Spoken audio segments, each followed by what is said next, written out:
মা বাপ যদি তার প্রত্যেকটা সন্তানকে সমান চোখে দেখতো, হক কথা হক বিচার করতো, তাহলে কোনো সংসারে ভাই ভাইয়ের মধ্যে দ্বন্দ্ব থাকতো না, ভাই বোনের মধ্যে কোনো দ্বন্দ্ব থাকতো না, জালে জালে কোনোদিনও দ্বন্দ্ব হইতো না।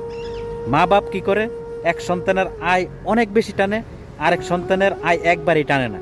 এক সন্তানের নাতি নাতনিদেরকে অনেক বেশি ভালোবাসে, আরেক সন্তানের নাতি নাতনিকে দেখতেই পারে না। গড় ভাগাভাগির সময় সবচেয়ে ভালো গড়টা এক সন্তানরে দে, আরেক সন্তানরে ভাঙ্গাচুরা গড়টা দে। জমি ভাগাভাগির সময় সবচাইতে যে জমিটা ভালো, মূল্য বেশি, দান ভালো, ওইটা এক সন্তানরে দে, আর সবচাইতে যে খারাপ জমি, যেটাতে দান কমো, ওইটা আরেক সন্তানরে দে। এইসব পক্ষপাতিত্বের কারণে ভাই ভাইয়ের মধ্যে দ্বন্দ্ব, ভাই বোনের মধ্যে দ্বন্দ্ব, সংসারে সবচেয়ে বেশি অশান্তি সৃষ্টি হয় একমাত্র এই মা বাবার পক্ষপাতিত্বের কারণে।